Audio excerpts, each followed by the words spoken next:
Mheshimiwa William Ruto, Rais wa Jamhuri ya Kenya, viongozi wote ambao wamefika hapa siku ya leo, na wananchi, nachukua nafasi hii kwanza kukushukuru Rais kwa kutualika hapa kwa sababu ya hafla ya leo, ambao ni hafla ya kutathmini jinsi Mungu ametuwezesha kama taifa mwaka huu ambao tunauaga leo usiku, mwaka wa 2025. Mheshimiwa Rais, tunakushukuru kwa sababu kupitia uongozi wako na kupitia neema ambayo Mwenyezi Mungu amekupatia, tumepiga hatua kadha kwa kadha kama taifa. Nataka niseme tu mawili. Ya kwanza, Mheshimiwa Rais, ni kwamba kupitia uongozi wako taifa letu limeweka msingi thabiti katika mambo ambayo ni mambo muhimu ambayo yatawezesha nchi yetu kuanzisha safari ya kuingia katika himaya mpya ambaye ni himaya ya nchi ambazo zimeendelea.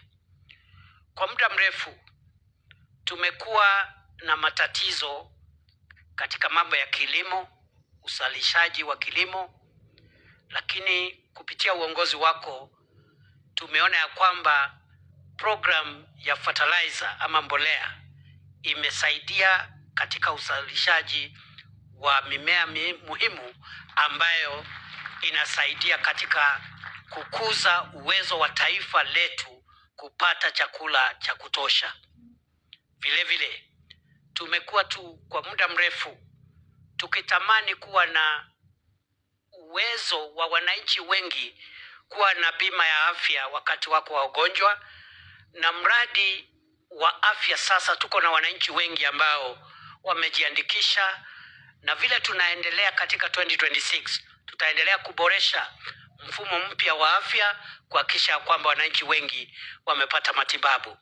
Kuna mambo mengi Mheshimiwa Rais, tumeona ya kwamba nchi yetu imebaki nyuma kwa sababu ya mambo ya miundo msingi, na hatukuwa na fedha ya kutosha. Lakini tunapokaribisha ama tunapokamilisha mwaka wa 2025 kupitia uongozi wako, Mungu ametujalia na tumepata mbinu ya kuboresha barabara zetu, viwanja vyetu vya ndege na mitambo ya reli, ambayo baadhi ya hizo barabara umeanzisha hivi karibuni. Sana sana hii barabara ya kutoka Rironi Mau Summit, ambayo sehemu moja itafika hapa Eldoret na iende mpaka wa Kenya na Uganda. Vile vile tuko karibu kuanzisha mambo ya upanuaji wa reli yetu na kiwanja chetu cha ndege as we go to 2026. So Mr. President, our country's foundational development priorities are now in place, and 2026 can only be better in terms of accelerating and building on the foundation that you have provided for us now that the fundamentals are in place. Mheshimiwa Rais, kwa hivyo wakati tuko hapa ni lazima vile vile tukumbuke ya kwamba wakati huu wa mwisho wa mwaka, mimi sikumbuki ni siku gani taifa letu limekuwa na umoja ambao sasa uko katika taifa letu. For a long time we have been a bitterly divided nation. But as we close this year, you can see the discussions that are happening in the political place today, in the political space, are discussions about which party and which program one side supports. And I want to thank you.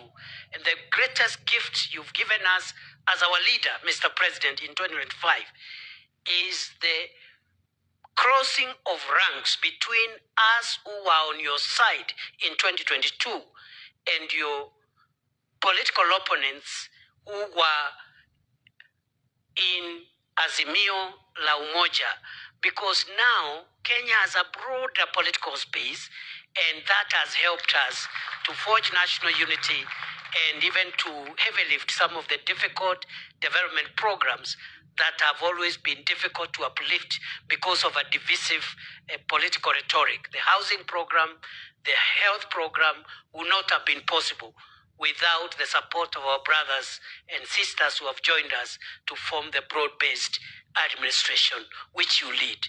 Kwa hivyo Bwana Rais, mimi yangu leo ni kukushukuru na kukuombea na kukuambia kwamba Mungu akitujalia sisi ambao umetupatia nafasi kukusaidia katika uendeshaji wa masuala ya kisiasa ya kitaifa, tutajaribu kuweka bidii, na mimi nikiwa msaidizi wako mkuu na kuhakikisha kwamba nitaweka bidii ili kurahisisha mzigo ambao wewe unabeba kama kiongozi wa taifa letu la Kenya, ili utusaidie kupiga hatua ambayo imebaki pale mbele. And therefore, Mr. President, I am a grateful Kenyan today, and I am a grateful Deputy President, because I have seen our country make important strides in the last few years, and especially in 2025.